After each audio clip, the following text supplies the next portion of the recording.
ಹೆಚ್ಚಿನವರಿಗೆ ನನ್ನ ಪೂರ್ಣ ಹೆಸರು ಯಾರಿಗೂ ಗೊತ್ತಿಲ್ಲ. ಸುಧನ್ವ ಕಾಳಗದ ಕೃಷ್ಣನ ಪಾತ್ರವನ್ನ ನಾನು ಪ್ರಥಮ ಮಾಡಿದೆ. 40 ಮಂದಿ ವಿದ್ಯಾರ್ಥಿಗಳಲ್ಲಿ 5 ಮಂದಿಯನ್ನು ತಗೊಂಡಿದ್ದಾರೆ. 5ನೇ ಇದಕ್ಕೆ ನನ್ನ ಹೆಸರನ್ನ ಹೇಳಿದ್ರು. ಬೆಳಂಜೆ ತಿಮ್ಮಪ್ಪ ನಾಯಕರು ಅವರು ನನಗೆ ಜೋರು ಮಾಡಿದ್ದಾರೆ. ನನಗೆ ಗುರುಗಳೊಟ್ಟಿಗೆ ತಿರುಗಾಟ ಮಾಡುವ ಭಾಗ್ಯ ಸಿಕ್ಕಿಲ್ಲ. ನಾರಾಯಣಪ್ಪವ್ರ ಹತ್ರ ಅವರೊಟ್ಟಿಗೆ ಧಾರೇಶ್ವರ ಇದ್ದ, ಮಾಲಕಂಸಿ, ಈ ತರ ಕಲ್ಯಾಣಿ, ಕೇದಾರಗೌಳ, ಈ ಮಟ್ಟಿನಲ್ಲಿ ಹೇಳುವಂತ ಗುರುಗಳು ಹೇಳ್ಕೊಡ್ತಿದ್ರು. ಆ ಮಟ್ಟಿನಲ್ಲೇ ಹೇಳ್ತಿದ್ದೆ. ಅದನ್ನ ಸ್ವರಕ್ಕೆ ಹಚ್ಚಿ ನೋಡುವಾಗ ಅದಕ್ಕೆ ಸ್ವಲ್ಪ ಸ್ವಲ್ಪ ತಾಗ್ತಿತ್ತು. ಸಂಗೀತದ ಬಗ್ಗೆ ನಂಗೆ ಗೊತ್ತಿಲ್ಲ. ಭಾವ ಅಭಿನಯಕ್ಕೆ ಸರಿಯಾಗಿ ನಾನು ಪದ್ಯ ಹೇಳುವ. ಈಗಿನವರು ಕೆಲವರು ಬಿಡಿ,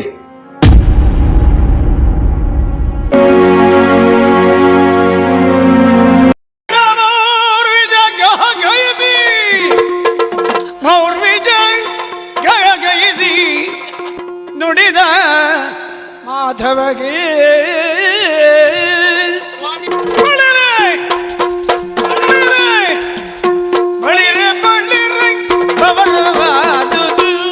ಕಂಡಯ್ಯ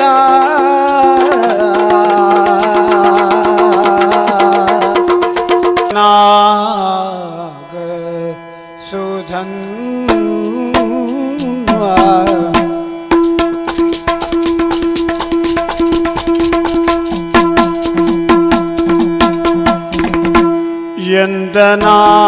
ಎಂದನಾಗಸುಧನ್ ಶ್ರೀ ಗೋವಿಂದ ಲಾಲಿಸು, ಶ್ರೀ ಗೋವಿಂದ ಲಾಲಿಸು. ಪ್ರಿಯ ವೀಕ್ಷಕರು ನಮಸ್ಕಾರ. ಕಲಾಜೀವಿ ಯೂಟ್ಯೂಬ್ ಚಾನೆಲ್ ಸಾದರಪಡಿಸುವ ಒಡ್ಡೋಲಗ, ಇದು ಯಕ್ಷ ಜೀವನಾನುರಾಗ, ಯಕ್ಷಗಾನ ಕಲಾವಿದನ ಬದುಕಿನ ಸುಖ ದುಃಖ, ನೋವು ನಲಿವು, ಏರು ಪೇರುಗಳನ್ನ ತಮ್ಮ ಮುಂದೆ ಪ್ರಸ್ತುತಪಡಿಸುವ ನಮ್ಮ ಪ್ರಯತ್ನಕ್ಕೆ ತಮ್ಮ ಪ್ರೋತ್ಸಾಹವಿರಲಿ. ಇಂದಿನ ಸಂಚಿಕೆಯಲ್ಲಿ ಬಡಗುತಿಟ್ಟಿನ ಯಕ್ಷಗಾನ ಪ್ರಪಂಚಕ್ಕೆ ಸುದೀರ್ಘ 46 ವರ್ಷಗಳ ಸೇವೆಯನ್ನು ನೀಡಿ ಮೇರು ಭಾಗವತರಾಗಿ ಅನೇಕ ಶಿಷ್ಯರನ್ನು ಹೊಂದಿರುವಂತಹ ಯಕ್ಷ ಪ್ರಾಚಾರ್ಯರು ಆಗಿ ಯಕ್ಷಗಾನ ಲೋಕದ ಅನರ್ಘ್ಯ ಭಾಗವತರೆನಿಸಿಕೊಂಡಂತಹ ಶ್ರೀ ಕೃಷ್ಣ ಪರಮೇಶ್ವರ ಹೆಗಡೆ ಗೋಳ್ಗೋಡ್ ಯಾನೆ KP ಹೆಗಡೆ ಅವರು ನಮ್ಮೊಂದಿಗಿದ್ದಾರೆ. ಅವರನ್ನ ಕಾರ್ಯಕ್ರಮಕ್ಕೆ ಆತ್ಮೀಯವಾಗಿ ಸ್ವಾಗತಿಸ್ತಾ ಇದ್ದೇನೆ. ನಮಸ್ಕಾರ KP ಹೆಗಡೆ ಅವರೇ. ನಮಸ್ಕಾರ. ಕುಂತಿ ನಂದನರ ಪಾಲಿಸುವೆ ಅಪಜಯ ಹೊಂದಗೊಡದೆ,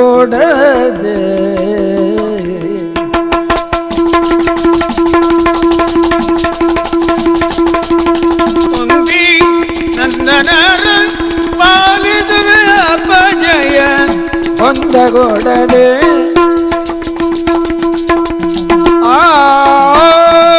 ಪ್ರಿಯ ವೀಕ್ಷಕರೇ, ಕಾರ್ಯಕ್ರಮವನ್ನು ನೋಡಿ ಹಾಗೆ ಸುಮ್ಮನಾಗಬೇಡಿ. ನಮ್ಮ ಕಲಾಜೀವಿ ಯೂಟ್ಯೂಬ್ ಚಾನೆಲ್ ಅನ್ನ ಸಬ್ಸ್ಕ್ರೈಬ್ ಮಾಡಿ, ಶೇರ್ ಮಾಡಿ, ನಮ್ಮನ್ನ ಪ್ರೋತ್ಸಾಹಿಸಿ.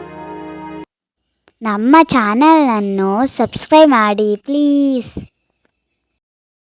ನಮಸ್ಕಾರ KP ಹೆಗಡೆ ಅವರೇ. ನಮಸ್ಕಾರ. ನಮ್ಮ ಈ ಒಡ್ಡೋಲಗ ಕಾರ್ಯಕ್ರಮಕ್ಕೆ ತಮಗೆ ನಮ್ಮೆಲ್ಲ ವೀಕ್ಷಕರ ಪರವಾಗಿ ಪ್ರೀತಿಯ ಸ್ವಾಗತವನ್ನು ಕೊಡ್ತಾ ಇದ್ದೇವೆ. KP ಹೆಗಡೆ ಅವರೇ, ತಾವು ಯಕ್ಷಗಾನ ಪ್ರಪಂಚದ ಒಬ್ಬ ಅನರ್ಘ್ಯ ರತ್ನ, ಈಗಿರುವಂತಹ ಎಲ್ಲ ಕಲಾವಿದರಿಗೆ ಮಾದರಿಯಾದಂತಹ ಭಾಗವತರು. ತಮ್ಮ ಸುದೀರ್ಘ 46 ವರ್ಷಗಳ ಯಕ್ಷ ಪಯಣದ ದಿನಗಳನ್ನು ನಮ್ಮ ಮುಂದೆ ಹಂಚಿಕೊಳ್ಳೋದಕ್ಕೆ ತಾವಿಲ್ಲಿ ಆಗಮಿಸಿದ್ರಿ. ತಮ್ಮ ಬಾಲ್ಯದ ದಿನಗಳು ಹೇಗಿತ್ತು ಎನ್ನುವುದಾಗಿ ನೆನಪಿಸಿಕೊಳ್ಬಹುದೇ? ನನ್ನ ಊರು ಸಿದ್ದಾಪುರ ತಾಲೂಕು, ಮೂರೂರು ಗ್ರಾಮ, ಯಜ್ಞೂರು ಪೋಸ್ಟ್. ನನ್ನ ಗೋಳುಗೋಡು ಅಂತ ನಮ್ಮ ಊರಿನ ಹೆಸರು. ಮೂರೂರು ಗ್ರಾಮದ ಗೋಳುಗೋಡಿನಲ್ಲಿ ನಾನು ಜನನ ಆಗ್ತಿದ್ದು. ತಂದೆಯ ಹೆಸರು ಪರಮೇಶ್ವರ ಹೆಗಡೆ, ತಾಯಿಯ ಹೆಸರು ತುಂಗಭದ್ರ. ನಮ್ಮ ತಂದೆಗೆ 5 ಜನ ಗಂಡು ಮಕ್ಕಳು, 2 ಹೆಣ್ಣು ಮಕ್ಕಳು. ಗಂಡು ಮಕ್ಕಳಲ್ಲಿ 4ನೇಯವ ನಾನೇ. ಕೃಷ್ಣ ಅಂತ ನನ್ನ ಹೆಸರು. ಜನ ಎಲ್ಲ ಕರೆಯುವುದು KP ಹೆಗಡೆ ಅಂತ. ಹೆಚ್ಚಿನವರಿಗೆ ತಮ್ಮ ಹೆಸರೇ ಗೊತ್ತಿಲ್ಲ. ಹೌದೌದು. ಹೆಚ್ಚಿನವರಿಗೆ ನನ್ನ ಪೂರ್ಣ ಹೆಸರು ಪೂರ್ಣ ಹೆಸರು ಯಾರಿಗೂ ಗೊತ್ತಿಲ್ಲ. ಹಾ. ನನ್ನ ಮೊದಲನೇ ಹೆಸರು ಕೃಷ್ಣ ಅಂತ ತಂದೆಯವರು ಇಟ್ಟದ್ದು. ಪರಮೇಶ್ವರ ಅಂದ್ರೆ ನಮ್ಮಲ್ಲಿ ತಂದೆ ಹೆಸರು. ಹೆಗಡೆ ಅಂದ್ರು, ನಾವು ಬ್ರಾಹ್ಮಣರು. ಹಾ. ತಾಯಿ ತುಂಗಭದ್ರ ಹೇಳಿದ್ನಲ್ಲ. ನಮ್ಮ 5 ಜನ ಗಂಡು ಮಕ್ಕಳಲ್ಲಿ ನಾನು 4ನೆಯ ನಾನು. ಹಾ. ನನ್ನ ತಮ್ಮ ನನ್ನ ಕೆಳಗೆ ಒಬ್ಬರಿದ್ದಾರೆ, 2 ಅಕ್ಕಂದಿರು. ಹಾ. ತಮ್ಮ ವಿದ್ಯಾಭ್ಯಾಸ ನಾವು ತಮ್ಮ ವಿದ್ಯಾಭ್ಯಾಸ ಎಲ್ಲಿ ಮುಗಿಸ್ತೀರಿ? ನಾನು ಪ್ರಥಮ ಅಭ್ಯಾಸವನ್ನು 1ನೇ ಕ್ಲಾಸ್ನಿಂದ ನಮ್ಮ ಊರಿನ ಹತ್ರ ಹೊಸಬಟ್ಟೆ ಬೈಲು ಅಂತ ಉಂಟು, ಹಾ. ಅಲ್ಲಿ 4ನೇ ಕ್ಲಾಸ್ನವರಿಗೆ ನನ್ನ ವಿದ್ಯಾಭ್ಯಾಸ ಅಲ್ಲಿ ಮುಗಿಸಿದೆ. ಹಾ. 5ನೇ ಕ್ಲಾಸಿನಿಂದ ಅಲ್ಲಿ ಹತ್ತಿರ 1.5 ಕಿಲೋಮೀಟರ್ ದೂರ ಕಿಬ್ಬಳ್ಳಿ ಅಂತ, ಹಾ. ಅಲ್ಲಿ 5ನೇ ಕ್ಲಾಸ್ನಿಂದ 7ನೇ ಕ್ಲಾಸ್ನವರೆಗೆ ಅಲ್ಲಿ ವಿದ್ಯಾಭ್ಯಾಸ ಮಾಡಿದೆ. ಅದೇ ಕಿಬ್ಬಳ್ಳಿಯಲ್ಲಿ 8, 9, 10ನೇ ಕ್ಲಾಸ್ ಅಂತ ಹೈಸ್ಕೂಲ್ ಭಾಗ ಇತ್ತು. ಹಾ. ಅಲ್ಲಿ ನಾನು ವಿದ್ಯಾಭ್ಯಾಸವನ್ನು ಮುಗಿಸಿದೆ. ಹಾ. ನನ್ನ ವಿದ್ಯಾಭ್ಯಾಸ ನಾನು ಶಾಲೆಯಲ್ಲಿ ಓದಿದ್ದು ಇಷ್ಟೇ. SSLC ತನಕ ತಮ್ಮ SSLC. SSLC ತಮ್ಮ ವಿದ್ಯಾಭ್ಯಾಸ ಮುಗಿಸಿ ಯಕ್ಷಗಾನ ಕ್ಷೇತ್ರಕ್ಕೆ ಬರ್ಲಿಕ್ಕೆ ತಮ್ಗೆ ಯಾರು ಪ್ರೇರಣೆ ಆಗ್ತಾರೆ? ಎಲ್ಲಿಯಾದ್ರೂ ನಿಮ್ಮ ಮನೆ ಕುಟುಂಬದಲ್ಲಿ ಯಕ್ಷಗಾನ ವಾತಾವರಣ ಇರುತ್ತೆ? ನಮ್ಮ ಕುಟುಂಬದಲ್ಲಿ ಅಂದ್ರೆ ನಮ್ಮ ಚಿಕ್ಕಪ್ಪ ಒಂದು ತಕ್ಕ ಮಟ್ಟಿಗೆ ಯಕ್ಷಗಾನ ಪದ್ಯವನ್ನು ಹಾಡ್ತಿದ್ರು. ಅದನ್ನ ನಾನು ಕೇಳ್ತಿದ್ದೆ. ಅದಕ್ಕೂ ಪೂರ್ವ ಅಂದ್ರೆ ನಮ್ಮ ಅಜ್ಜನ ಮನೆ, ತಾಯಿಯ ತವರ ಮನೆ ಮಾವ ಅವರು ಯಕ್ಷಗಾನ ಅರ್ಥವನ್ನು ಹೇಳ್ತಿದ್ರು. ಅವರ ತಾಳಮದ್ದಲೆ ಅಲ್ಲಿ ಊರಿನಲ್ಲಿ ಹತ್ತಿರ ಎಲ್ಲರೂ ಆದ್ರೆ ನಾನು ನೋಡ್ಲಿಕ್ಕೆ ಹೋಗ್ತಿದ್ದೆ. ಅದರಿಂದನೂ ನನಗೆ ಒಂದು ಯಕ್ಷಗಾನದ ಬಗ್ಗೆ ಆಸಕ್ತಿ ಆಸಕ್ತಿ ಮೂಡಿತು. ತಾವು ಅಲ್ಲಿ 10ನೇ ತರಗತಿಯಲ್ಲಿ ವಿದ್ಯಾಭ್ಯಾಸ ಮುಗಿಸಿ ಯಕ್ಷಗಾನ ಕಲಿಯಬೇಕು ಎನ್ನುವುದಾಗಿ ಯಾವುದಾದ್ರೂ ಸಾಂಪ್ರದಾಯಿಕ ಕಲಿಕಾ ಕೇಂದ್ರಕ್ಕೆ ಸೇರ್ಕೊಂಡ್ರ? ಅದನ್ನು ಹೇಳ್ತೇನೆ. ನಾನು ಹೈಸ್ಕೂಲ್ ಅಭ್ಯಾಸ ಮಾಡುವಾಗ ಒಂದು ನನಗೆ ಹೇಳ್ಕೊಡುವಂತಹ ಒಬ್ರು ಮಾಸ್ಟ್ರು ವಾರ್ಷಿಕೋತ್ಸವದಲ್ಲಿ ಯಕ್ಷಗಾನವನ್ನ ಮಾಡಿಸಿದ್ರು. ಅವರು ಭಂಡಾರಿ ಮಾಸ್ತರು ಅಂತ. ವಾರ್ಷಿಕೋತ್ಸವಕ್ಕೆ ನನ್ನನ್ನ ಆ ಯಕ್ಷಗಾನದಲ್ಲಿ ಒಂದು ಪಾತ್ರವನ್ನು ಕೊಟ್ಟಿದ್ರು. ಆ ಪಾತ್ರ ಯಾವ್ದು ನೆನಪಿದೆ ನಂಗೆ. ಅಂದ್ ಯಾವ ಪ್ರಸಂಗ ಮಾಡಿದ್ರಿ? ಸುಧನ್ವ ಕಾಳಗದ ಕೃಷ್ಣನ ಪಾತ್ರವನ್ನ ನಾನು ಪ್ರಥಮ ಮಾಡಿದ್ದೆ ಹೈಸ್ಕೂಲ್ನಲ್ಲಿ. ಆ ಆಟವನ್ನ ನೋಡಿದಂತಹ ಪ್ರೇಕ್ಷಕರು ಮೆಚ್ಚಿಕೊಂಡು ಈತನಿಗೆ ಯಕ್ಷಗಾನ ಕಲೆ ಒಲಿಬಹುದು ಅಂತ ಆ ಒಂದು ಪಾತ್ರ ನೋಡಿ ಆ ಪಾತ್ರವನ್ನು ನೋಡಿ ಹೇಳಿದ್ರು. ಆಮೇಲೆ ನಾನು SSLC ಅಭ್ಯಾಸ ಮುಗಿಸಿ ಮನೆಯಲ್ಲೇ ಇದ್ದೆ. ನಮ್ಮ ಮನೆಯಿಂದ 3 ಕಿಲೋಮೀಟರ್ ದೂರದಲ್ಲಿ ಐನ್ ಬೈಲ್ ಅಂತ ಉಂಟು. ಐನ್ ಬೈಲ್ ಒಂದು ಊರು. ಅದು ಗಣಪತಿ ಹೆಗಡೆ ಅವರು. ಅವರಿಗೆ ಯಕ್ಷಗಾನ ಆಸಕ್ತಿ ಇತ್ತು. ಅವರ ಮಕ್ಕಳೆಲ್ಲ ಯಕ್ಷಗಾನ ಕಲಿತಿದ್ರು. ಆಮೇಲೆ ಸುತ್ತಮುತ್ತಲಿನ ಮಕ್ಕಳನ್ನೆಲ್ಲ ಸೇರಿಸ್ಕೊಂಡು ಯಕ್ಷಗಾನ ತರಬೇತಿಯನ್ನು ಅವರ ಮನೆಯಲ್ಲೇ ಊಟ ಹಾಸಿಗೆ ಕೊಟ್ಟು ಕಲಿಸ್ತಾ ಇದ್ರು. ವಿಶೇಷ ಅಂದ್ರೆ ಹೊಸ್ತೋಟ ಮಂಜುನಾಥ್ ಭಾಗವತರು ಕೇಳಿದ್ರು. ಅವರನ್ನ ಅವರ ಮನೆಯಲ್ಲಿ ಇಟ್ಟುಕೊಂಡು 2-3 ತಿಂಗಳ ಯಕ್ಷಗಾನವನ್ನ ಹೇಳ್ಕೊಡ್ತಾ ಇದ್ರು. ತನ್ಮಧ್ಯೆ ನನಗೆ ಮುಂದಿನ ಅಭ್ಯಾಸ ಕಾಲೇಜಿಗೆ ಹೋಗ್ಲಿಕ್ಕಾಗಿಲ್ಲ. ಅಲ್ಲಿ ಕೂಡ ತಾವು ಒಂದು ವಿದ್ಯಾರ್ಥಿಯಾಗಿ ಆ ಗಣಪತಿ ಹೆಗಡೆ ಅವ್ರು ನಮ್ಮ ಮನೆಗೆ ಬಂದ್ರು. ನಮ್ಮ ತಂದೆ ಅಣ್ಣನ ಹತ್ರ ಕೇಳ್ಕೊಂಡ್ರು. ತಂದೆಯವ್ರು ತೀರಿ ಹೋಗಿದ್ರು.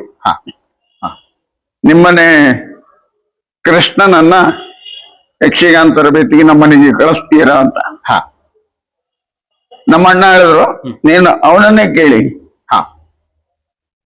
ಅವನಿಗೆ ಯಕ್ಷಗಾನ ಅಂದ್ರೆ ಏನು ಗೊತ್ತಿಲ್ಲ.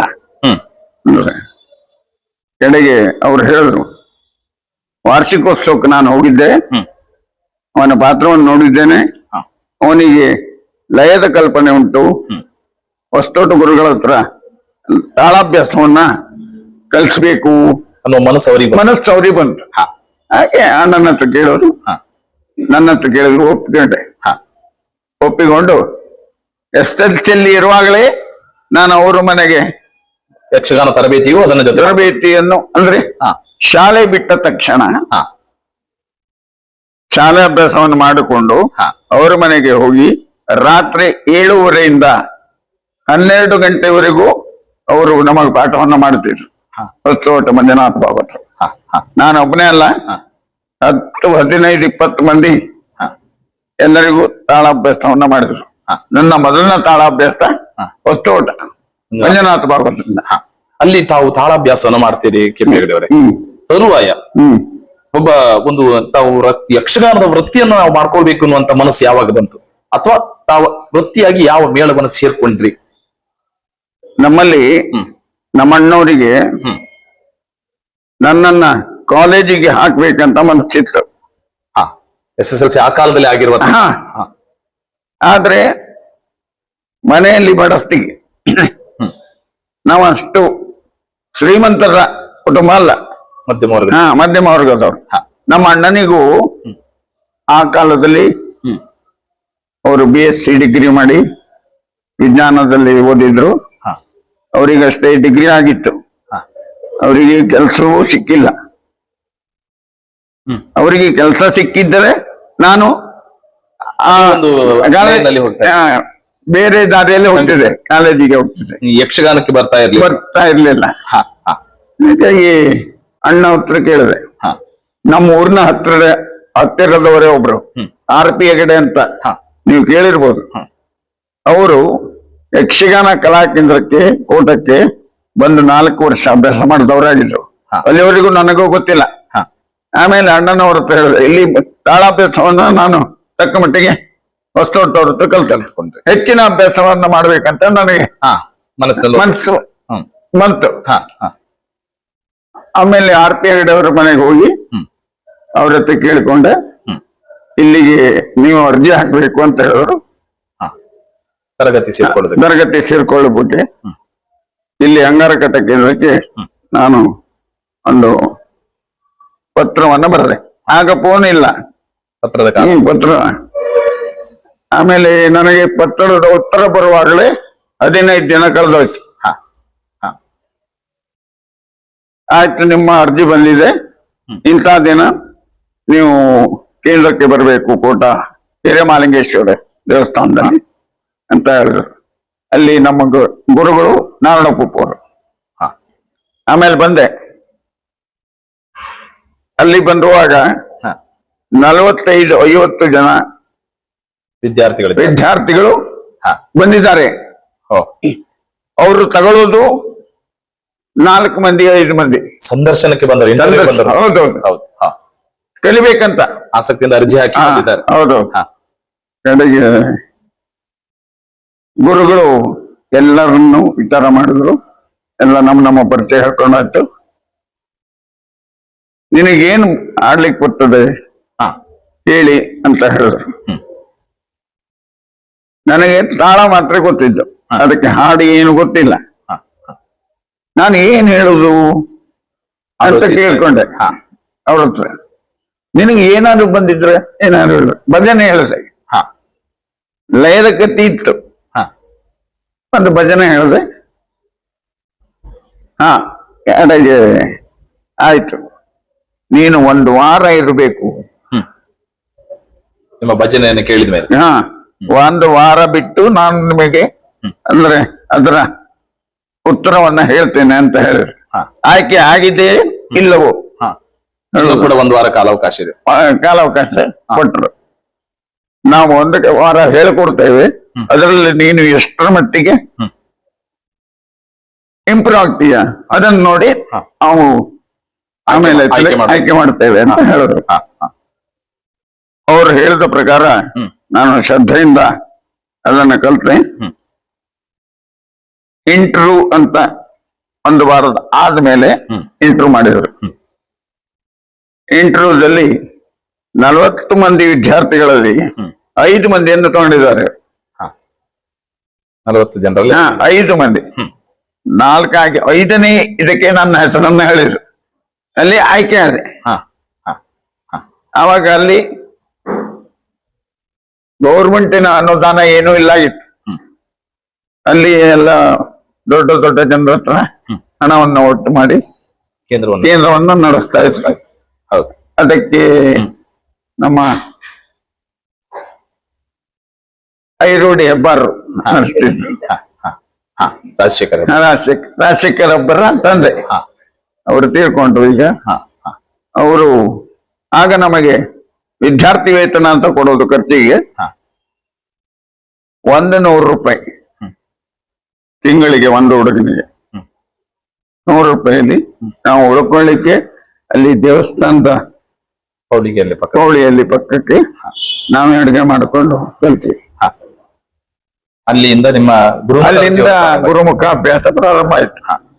ಪೂರ್ಣ ತಾವು ಕೋಟ ಕೇಂದ್ರಕ್ಕೆ ಸೇರಿದಾಗ ವೇಷಕ್ಕಂತ ಮನಸ್ಸು ಮಾಡಿದ್ರೆ ಅಥವಾ ಭಾಗವತಿಕೆಯನ್ನು ಕಲಿಬೇಕನ್ನೋದಾಗಿ ನಿರ್ಧಾರ ಮಾಡ್ಕೊಂಡಿದ್ರ? ಭಾಗವತಿಕೆ ಕಲಿಬೇಕಂತಲೇ ನಿರ್ಧಾರ ಮಾಡಿದ್ರೆ ಅಲ್ಲಿ ಕೃಷ್ಣನ ಪಾತ್ರ ಮಾಡಿದ್ರು ಕೂಡ ನಾನು ವೇಷಧಾರಿಯಾಗಿ ಮುಂದುವರಿಬೇಕೆನ್ನುವಂತ ಮನಸ್ಸಂಕಲ್ಪ ಇರಲಿಲ್ಲ?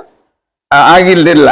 ಇಲ್ಲಿ ಬಂದ ತಕ್ಷಣ ನಾನು ಭಾಗವತಿ ಕ್ಷೇತ್ರದಲ್ಲಿ ಹೋಗ್ಬೇಕು ಅನ್ನೋದಾಗಿ. ಯಾಕೆಂದ್ರೆ ಆಗ ನನಗೆ ತಾಳದ ಬಗ್ಗೆ ಏನು ಕಲ್ಪನೆ ಇರಲಿಲ್ಲ. ತಾಳಾಭ್ಯಾಸ ಮಾಡಿದ್ಮೇಲೆ ನಾನು ಊರಿನಲ್ಲಿ ಕೆಲವು ಭಜನೆ ಎಲ್ಲ ಹೇಳ್ತಿದ್ದೆ.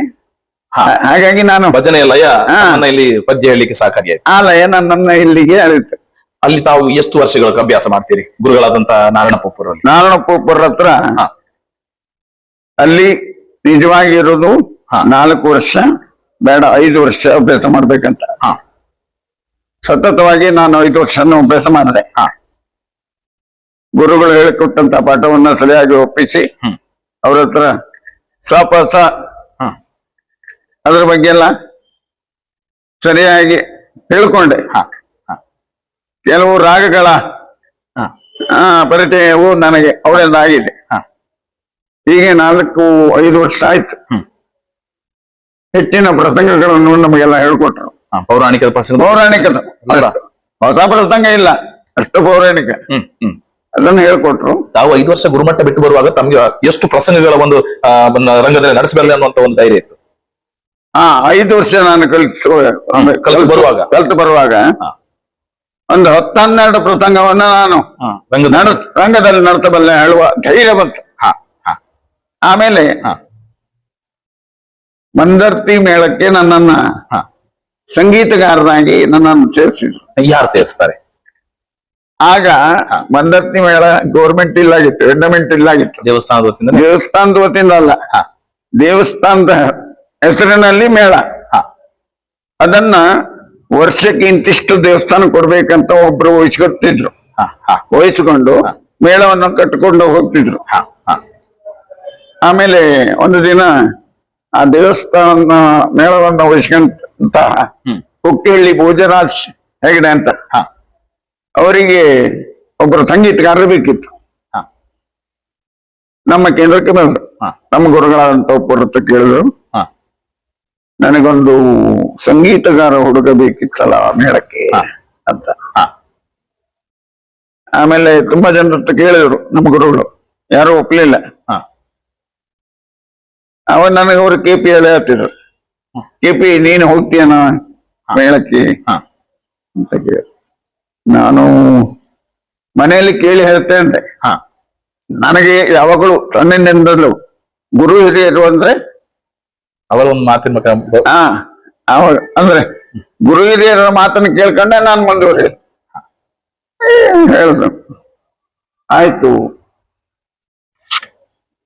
ಲೆಟರ್ ಹಾಕಿ ನಾನು ತಂದೆ ಹತ್ರ ಅಣ್ಣನ ಹತ್ರ ಕೇಳಿ ಹೇಳ್ತೇನೆ ಅಂದೆ.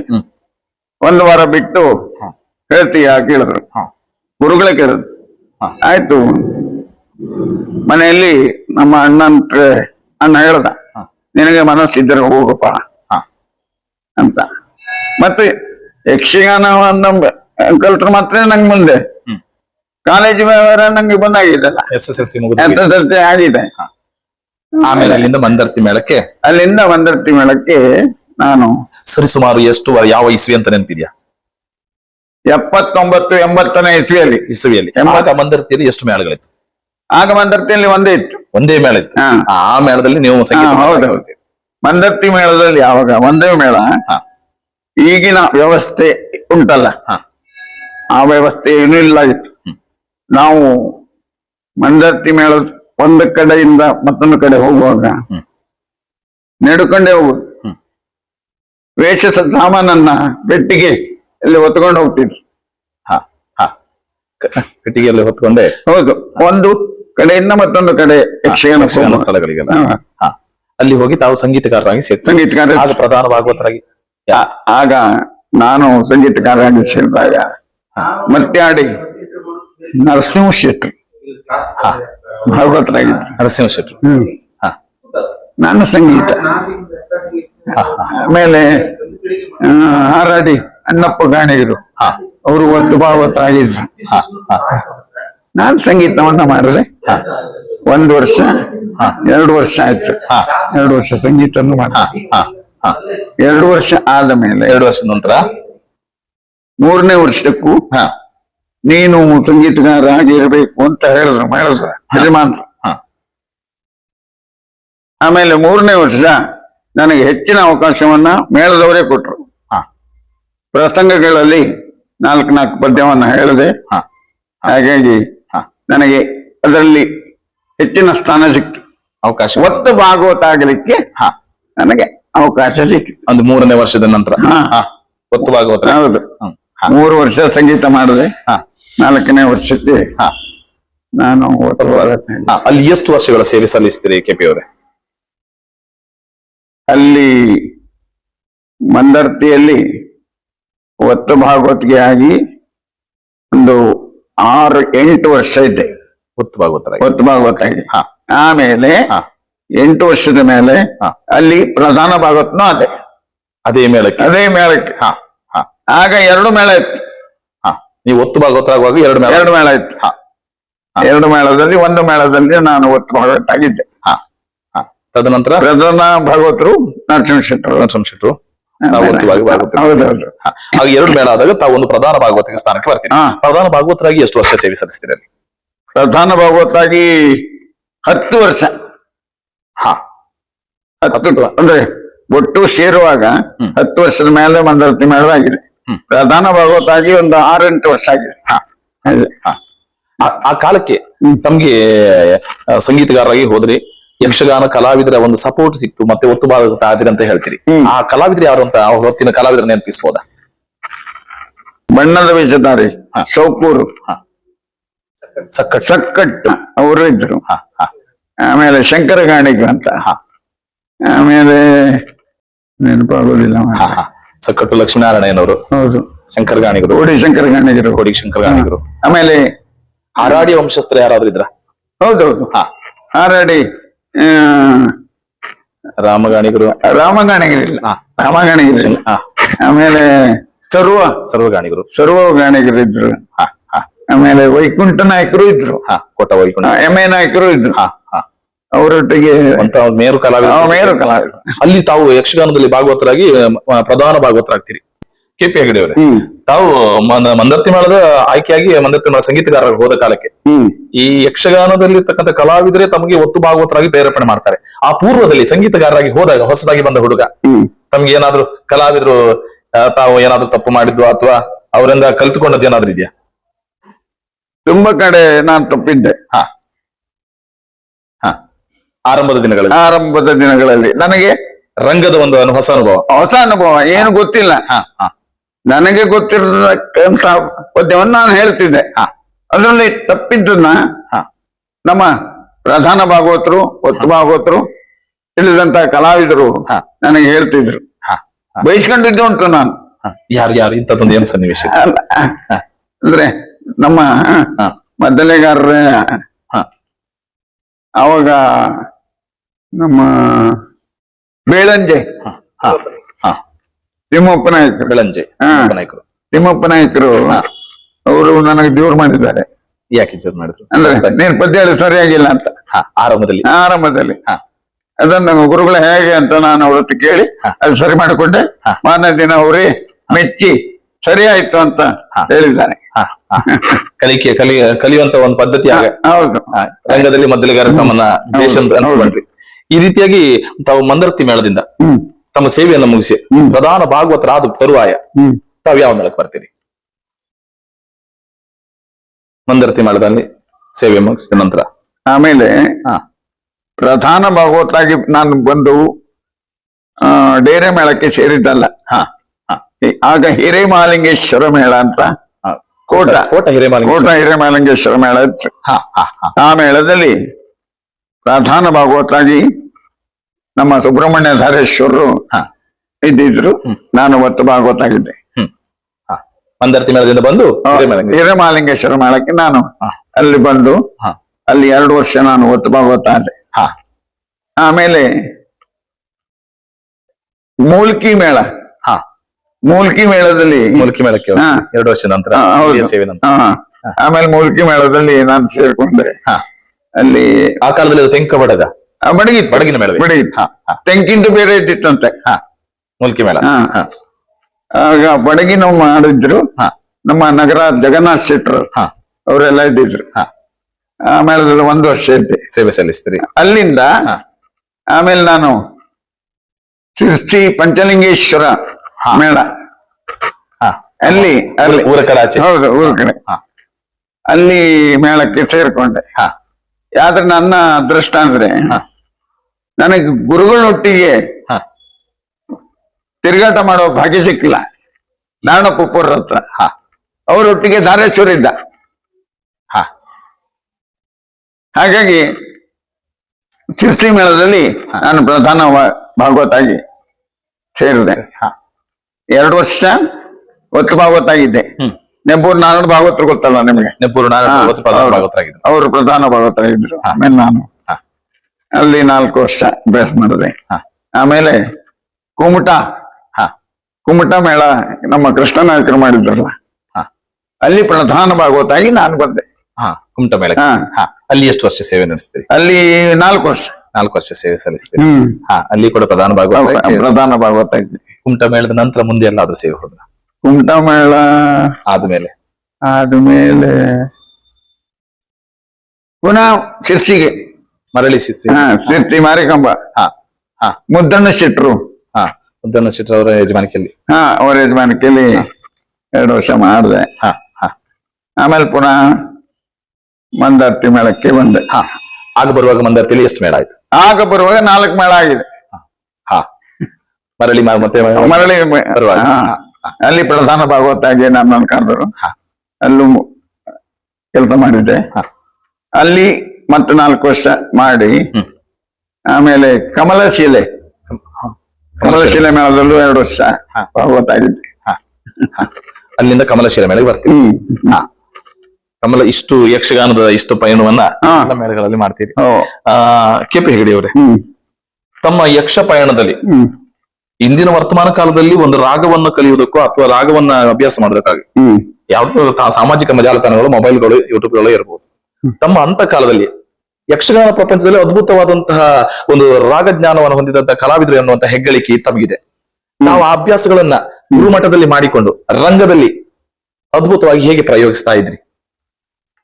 ಸನ್ನಿವೇಶಗಳಿಗಾದ್ರು ಅಥವಾ ಯಾವುದೋ ಒಂದು ಹೊಸ ಒಂದು ಸನ್ನಿವೇಶದಲ್ಲಿ ರಾಗವನ್ನು ಪ್ರಯೋಗ ಮಾಡುವಂತ ಒಂದು ಪ್ರಾಯೋಗಿಕತೆ ತಮ್ಮಲ್ಲಿ ಹೇಗೆ ಮೂಡ್ತು ಅಂತ? ನಿಜವಾಗಿ ನಾನು ಹಾ ಯಕ್ಷಗಾನ ಅಂದ್ರೆ ಸಂಗೀತದ ಬಗ್ಗೆ ನಂಗೆ ಯಾವ ಜ್ಞಾನವೂ ಇಲ್ಲ ಇತ್ತು. ಹಾ ಹಾ ನಮ್ಮ ಗುರುಗಳು ಯಾವ ರೀತಿ ಹೇಳ್ತಿದ್ರೋ ಹಾ ತಮ್ಮ ತರಬೇತಿ ದಿನಗಳಲ್ಲಿ. ಆ ಮಟ್ಟು ಅಂತ ಹಾ ಮಟ್ಟು ಅಂತ ಹೇಳ್ತಿದ್ರು ಗುರುಗಳು. ಮಟ್ಟಿನ ಪದ್ಯಗಳು. ಹಾ. ಹಾ ಆ ಮಟ್ಟಿನಲ್ಲಿ ನಾನು ಹೇಳ್ತಿದ್ದೆ. ಹಾ. ಈಗ ಮಧ್ಯಮಾವತಿ ಈ ಮಟ್ಟು, ಹಾ ಹಾ ಹಾ ತುಳಜಾವಂತಿ ಈ ಮಟ್ಟು, ಹಾ. ಆಮೇಲೆ ಮಾಲಕಂಸಿ ಈ ತರ, ಹಾ. ಕಲ್ಯಾಣಿ, ಹಾ. ಕೇದಾರಗೌಳ ಹಾ. ಈ ಮಟ್ಟಿನಲ್ಲಿ ಹೇಳಿ ಅಂತ ಗುರುಗಳು ಹೇಳ್ಕೊಡ್ತಿದ್ರು. ಹಾ. ಆ ಮಟ್ಟಿನಲ್ಲೇ ಹೇಳ್ತಿದ್ದೆ. ಹಾ. ಅದನ್ನ ಸ್ವರಕ್ಕೆ ಹಚ್ಚಿ ನೋಡುವಾಗ ಹಾ. ಅದಕ್ಕೆ ಸ್ವಲ್ಪ ಸ್ವಲ್ಪ ತಾಗ್ತಿತ್ತು. ಹಾ. ಸಂಗೀತದ ಬಗ್ಗೆ ನಂಗೆ ಗೊತ್ತಿಲ್ಲ. ಹಾ ಹಾ ಹಾಗೆ ಅಂತ ಆ ಮಟ್ಟಿನಲ್ಲಿ ಆ ರಾಗಕ್ಕೆ ಬರ್ತಿತ್ತು. ಹಾ ಯಕ್ಷಗಾನದ ಸಂಗೀತವನ್ನೇ ಹಾ, ಕಲಿತು ಅಭ್ಯಾಸ ಮಾಡಿ. ಹೌದೌದು. ಹಾ, ಹಾ. ತಮ್ಮ ಬಗ್ಗೆ ವಿಶೇಷವಾಗಿ ಹೇಳುವುದಾದ್ರೆ ಕೆಪಿ ಹೆಗಡೆ ಅವರೇ, ಹ್ಮ್. ತಾವು ಪೌರಾಣಿಕ ಪ್ರಸಂಗಗಳನ್ನ ಹ್ಮ್. ಬಹಳ ಸಮರ್ಥವಾಗಿ ರಂಗದಲ್ಲಿ ಪ್ರದರ್ಶನ ಮಾಡುವುದಕ್ಕೆ ತಮ್ಮ ಭಾಗವತಿಗೆ ಸಹಕಾರಿ ಎನ್ನುವಂತದ್ದೊಂದಿದೆ. ಹ್ಮ್. ಆ ಕುರಿತು ತಮ್ಮ ತಯಾರಿಗಳು ಹೇಗಿತ್ತು? ಅಲ್ಲಿರುವ ಕಲಾವಿದರಿಗೆ ಪೂರಕವಾಗಿ ಪದ್ಯ ಹೇಳಬೇಕಾದ್ರೆ ತಮ್ಮ ಒಂದು ಮನಸ್ಥಿತಿ ಯೋಜನೆಗಳು ಹೇಗಿರ್ತಿತ್ತು ಅಂತ? ನಾನು ಹಾ ಪೌರಾಣಿಕ ಪ್ರಸಂಗ ಯಕ್ಷಗಾನ ಉಂಟು ಹೇಳಾದ್ರೆ ಹಾ ಪೂರ್ವ ಭಾವಿಯಾಗಿ ಹಾ ಆ ಪ್ರಸಂಗವನ್ನ ಸರಿಯಾಗಿ ಅರ್ಥ ಮಾಡಿಕೊಂಡು ಹ್ಮ್ ನನಗೆ ಯಾವಾಗಲೂ ಅಷ್ಟೇ ಹ್ಮ್. ನಾನು ಭಾವ ಅಭಿನಯಕ್ಕೆ ಸರಿಯಾಗಿ ನಾನು ಪದ್ಯ ಹೇಳುವ. ಹ ಹ ಆ ರಾಗಕ್ಕೆ ಸರಿಯಾಗಿ ನಾನು ಪದ್ಯವನ್ನ ಹೇಳ್ತಿದ್ದೆ. ಈಗಿನವರು ಕೆಲವರು ಬಿಡಿ, ಹಾಸ್ಯರಥ ಬಂದ್ರೆ ಹಾಸ್ಯರಥ, ನಮ್ಗೆ ಗುರುಗಳೇ ಕೊಟ್ಟಿದ್ದೆ ಹಾಗೆ. ಅದೇ ರೀತಿ ಅದನ್ನು ಬಿಟ್ಟು ನಾವು ಹೋಗ್ಲೇ ಇಲ್ಲ. ನಿಜವಾದ ಯಕ್ಷಗಾನವನ್ನು ಮಾಡಬೇಕು ಅಂತಲೇ ನನ್ನ ಮನಸ್ಥಿತಿ. ಆ ರೀತಿಯಲ್ಲಿ ಮಾಡ್ಕೊಂಡಿದ್ದೆ. ಯಕ್ಷಗಾನ ಕಲಾವಿದರ ಬದುಕಿನ ಕತೆ, ವ್ಯತೆ, ನೋವು, ನಲಿವುಗಳನ್ನ ಅನಾವರಣಗೊಳಿಸುವ ನಮ್ಮ ಕಲಾಜೀವಿ ಯೂಟ್ಯೂಬ್ ಚಾನೆಲ್ನ ಸಬ್ಸ್ಕ್ರೈಬ್ ಮಾಡಿ, ಶೇರ್ ಮಾಡಿ, ನಿಮ್ಮವರಿಗೆಲ್ಲ ತಲುಪಿಸುವ ಮೂಲಕ ನಮ್ಮ ಪ್ರಯತ್ನಕ್ಕೆ ತಮ್ಮ ಪ್ರೋತ್ಸಾಹವಿರಲಿ. ಕುಣಿಸುವೆ ಜೀವನನು